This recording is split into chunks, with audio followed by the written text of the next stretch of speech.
patients we are managing in acute facility. It's really a good place we are at today. We are at 166 patients in acute facility, which is one of the lower number we've had for a while. And if I could remind everybody, in mid-April, we were talking about 400 and plus patients. So 166 is more than 50% reduction in our acute facility. We have 3 patients in Bacchus Hospital. Charlotte-Hungerford has 5 patients. Hartford has 78 patients. Midstate Medical Center has 10 patients. St. Vincent Medical Center has 49 patients. Hospital Center Connecticut has 18, and Wyndham Hospital has 3 patients. Just to give you some context, Hartford Hospital had more than 200 patients only a little while ago, so it's almost about 70% less than what we had before, or 60% less than what we had before. St. Vincent Medical Center was over 110 patients only about 2.5 weeks ago, which is about 30% of the capacity we had from the COVID patients. It does tell a story that the hospitalization rate across the Hartford Healthcare and throughout the community is going down, which is a positive sign for all of us. And it allows us to really be a bit more agile in how we position and how we make sure that our hospitals are ready to take care of the patients who are non-COVID related, who are seeking care because of non-COVID related illness. And we've seen increase or demand, or at least visitation from the patients, so it's a good story. I'd like to really thank all our colleagues across the Hartford Healthcare who have done an amazing job of managing this transition and this response, and in this time making sure that keeping the safety principles always ahead of themselves to make sure that we serve the community in the right way. As we've gone over the details, we have talked about safety of not just the patient but the colleagues as well. We've worked on appropriate PPE for our colleagues and the patients who come with to be masked. Every patient who gets admitted in an acute facility gets tested. Every patient who goes to behavioral health facility gets tested. We are looking in the testing for all procedural areas, small or big. Everybody gets tested. Our hand hygiene audit process, our infection prevention, our visitation policies, our social distancing, all these efforts are well managed across the Hartford Healthcare as we started the journey of managing the COVID. And we're seeing that the community is getting confidence and recovering and seeking help to come back to the hospital, whether it's an infectious disease, whether it's ED visits or surgical visits. They're all showing a positive trend, so I'm very happy to report that. One of the heartwarming things which I heard yesterday, that in Hartford Hospital we had close to 300 deliveries, and new babies were born during the April and March, and these are the wonderful signs of our community to being flourishing and going forward as we go forward. One of the important update was with Hartford Healthcare's commitment towards the mental health, or the supporting the behavioral health part of the community. We consider ourselves responsible and accountable to support the community's need, especially in the behavioral health side. And we launched a community care center hotline to support anybody who's struggling during these difficult times, who's having a difficult time finding a way to manage emotions which are challenging at times. And the number of the hotline is 860-972-8100. I encourage community members who are struggling, trying to find answers, managing those interpersonal and social issues at this time, to seek help, and we're happy to help in any way. So as state reopens, what's critical to us is that access to care. We want to make sure the wellness of our community and wellness of our colleagues is of paramount interest to Hartford Healthcare. We believe in prevention, and we'll be doing everything possible, as I outlined earlier on, to prevent any further COVID spread wherever it's possible. We have begun the antibody testing, as I had mentioned, the research projects which began, and I think Dr. Pavlos Papasavas had talked about it in last week in the media, are one of the large studies we're doing across the Hartford Healthcare to look at antibodies, and we'll be excited to see the results of that and see what seroconversion we have over the time. Our PCR testing capabilities are always increasing, and we have reached out to a lot of other areas through the mobile testing. We are focused on the underserved and the difficult to access population and providing them access at this time. Similarly, we are, as I continue to be concerned about the SNFs and post-acute care, our testing capabilities are expanding to not just the Hartford Healthcare, but non-Hartford Healthcare partners as well. We want to be a resource to the community as we go forward.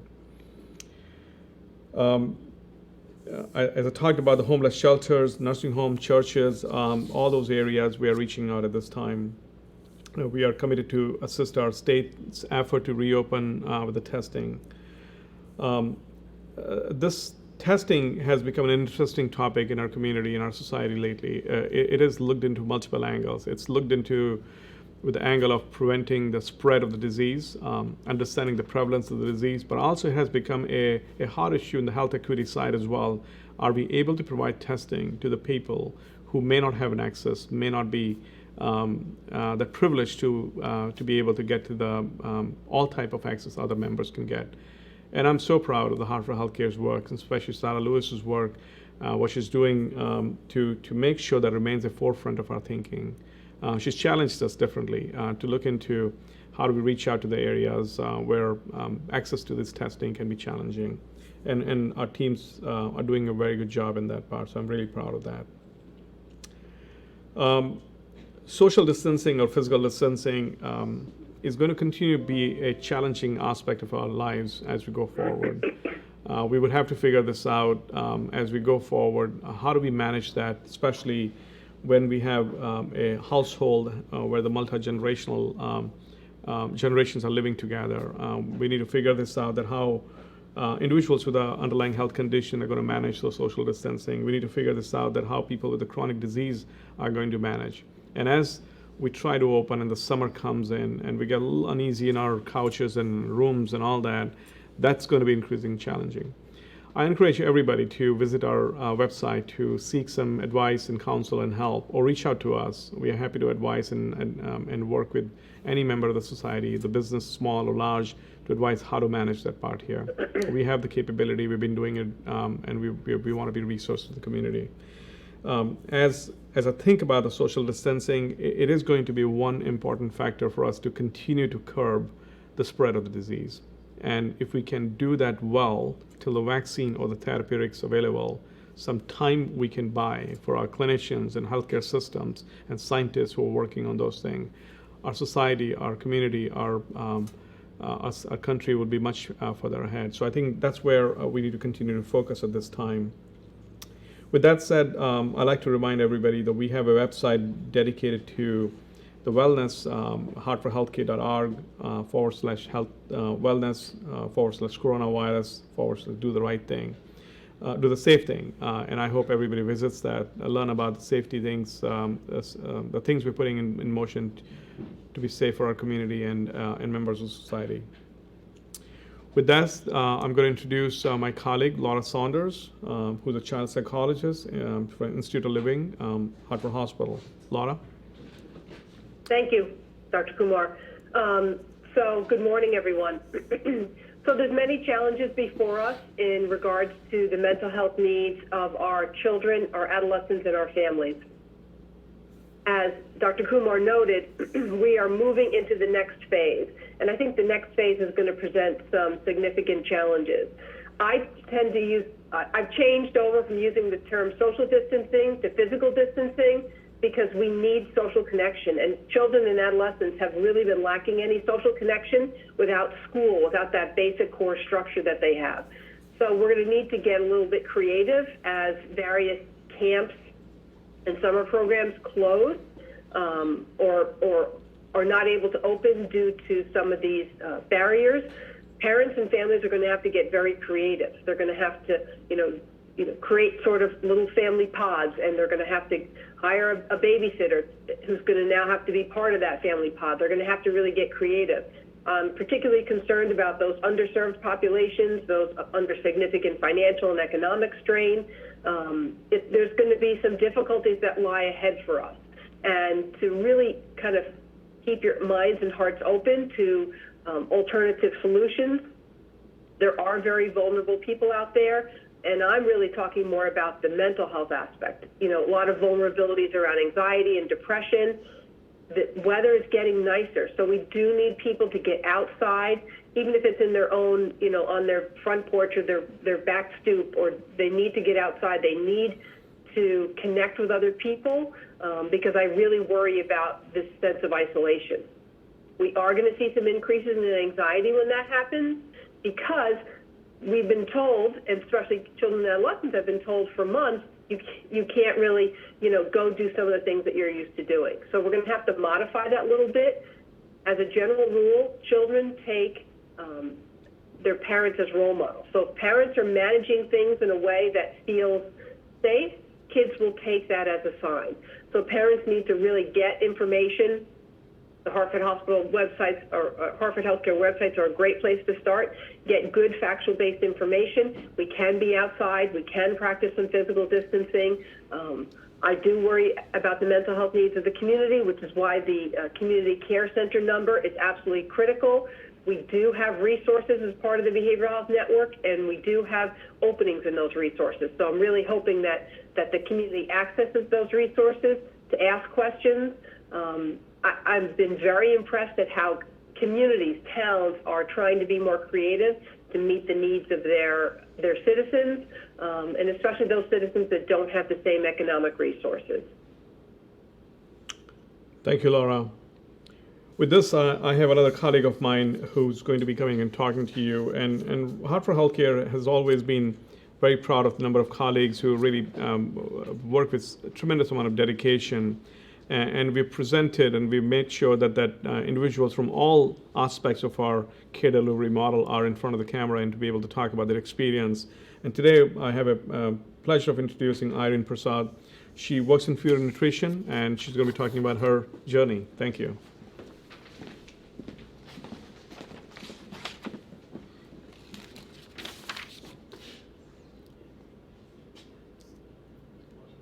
Good morning. Oh, nice.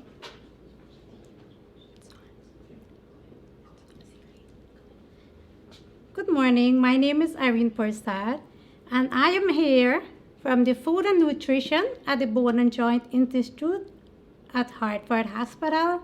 Today I'm here to explain how my role has changed. And I am a cashier, and what is different is that we used to do self-service, and we cannot do that at this time. So now I am very proud and honored to serve the food to all the folks, and that has changed a lot.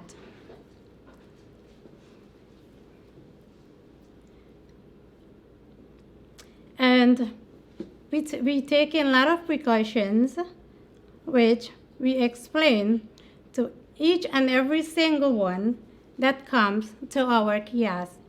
I make sure they wear masks, as we all do right now. And the precautions that we're taking, I am taking our hygiene, wash hands, sanitize, wear masks, and social distancing. So I'm encouraging each and every one of us to do that. We have to take precautions. When we take precautions, this COVID, it will slow down. And all we have to do, we all have to pray. At this time, the only thing we can give to our loved ones, to our friends, and each and every one around us, especially what is going on right now in our country, around the world, all we have to do is just pray. There is nothing else we can do right now. And I know this too shall pass. And I'm trusting God and praying every morning. I woke up, I'm praying God. I'm looking forward going to work with my family and to see everyone and make sure we're doing the right thing. And I am very, very honored and pleased. I love my job. I'm very proud what I'm doing. And I have great managers and supervisors. They're taking good care of us, and I make sure I take good care of my folks that come to visit me every single day. I'm looking forward for everyone to come and see me. And I'm so happy and pleased to see them also. Thank you, Irene. You- Thank you, Irene. You're welcome. Don't go anywhere. We need your cheerful personality here. Thank you so much. I'm here to answer any questions, and Laura is with us as well, and Irene will join and answer any questions at this time.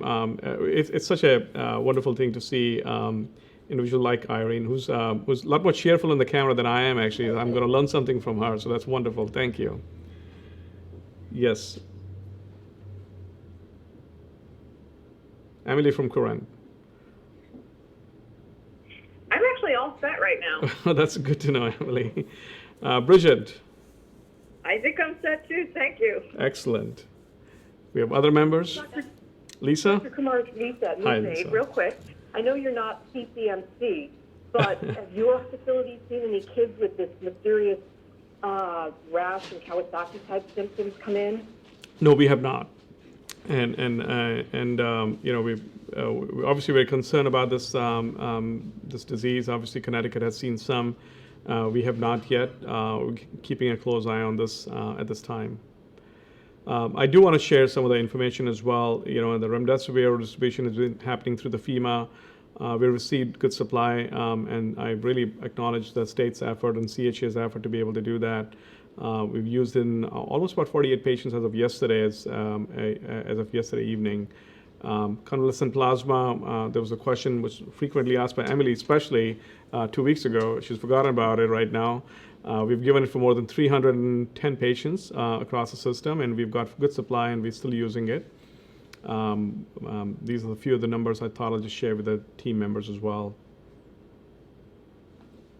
This is Emily. I have to follow up on that. How the patients who've been treated with plasma, how are they doing?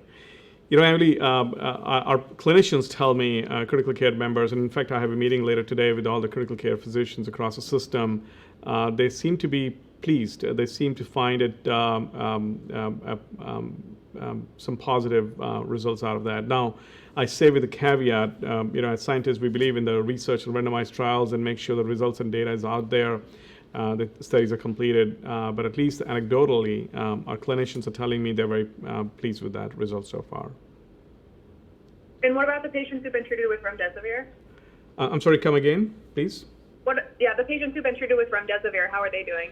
You know, that's a little too early to tell because we've had a very short window, and we've had 48 patients who are still receiving the doses right now.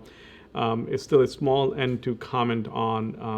I will get more information today when I talk to my critical care teams and infection prevention team, but I don't know at the moment, to be honest. I think we'll know later on. Okay, thank you. Yeah. There was a question regarding. Yes, we have a question on Facebook. The MIT model was very accurate for the Connecticut peak. What does it predict for the fall and winter, or is it impossible to predict that far out? You know, the MIT model talks about summer as continuous. Cumulatively, we're going to see increase in the number of cases as we expected. Unfortunately, the mortality, which is predicted, which is about 3,500 in Connecticut, we're adding about 50 to 60 patients a day.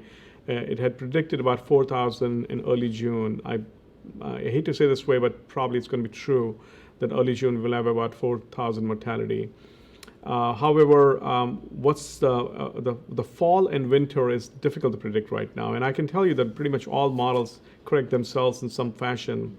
One of the significant challenges we have is the social distancing and how our community is going to behave in the next several weeks as we go forward. I've had conversations with data scientists and who are working with MIT, and they're still trying to put some variables into the place here. I think we are going to continue to see an ongoing activity of the COVID-19 in our community all the way through the summer and the fall. And I think I wouldn't be surprised if there is another outbreak in the late fall or early winter. in sometime in November, around October, November time, that we would have some more increase in cases, and I hope it's less pronounced and hope we'll react better. I'm one thing at least I can reassure the community members that our systems, the hospitals, not just ours but across the state, are well prepared, and I think we've done a really good job of capacity expansion, managing their capabilities and the PPEs and supplies and all that. So this is definitely going to be much better response in all possible ways, and I'm hoping that would be whatever happens in the winter, we'll manage it better than we've managed from this time. Dr. Kumar, it's Bridget with a follow-up question to that. There is so much effort being put on the vaccine development. Is it reasonable to think that we could have a vaccine within a year? So for my learning and understanding so far, we would have some sort of a vaccine within a year. The question is, would that be an effective vaccine as we expect it to be? We have had traditionally an excellent history of vaccine generation and utilization to prevent global disease. Many of the examples, polios and measles and many of those things. And, I'm hoping this vaccine is going to be as effective as anything else. It's difficult to predict unless the large-scale studies are done. A lot of work has been done. It's all expedited, and it's been done very rapidly. A lot of new technologies are being used right now, unproven some of them. So there's always a bit of a concern about that. Are they going to be as effective as the previous vaccines have been? And there is another psychological effect which I worry about, is that there is a small segment of our society still has some sort of a concerns about the vaccines or doubt about the vaccine. And these kind of vaccine development we do in this emergency situation. If they don't come out to be the way we expect it to be, we might have those naysayers denying those vaccines. So I think we are going to have some sort of vaccine. I'm hoping it's going to be as effective as we've had in past. But I think we will have some vaccine in next 1 year. Thank you.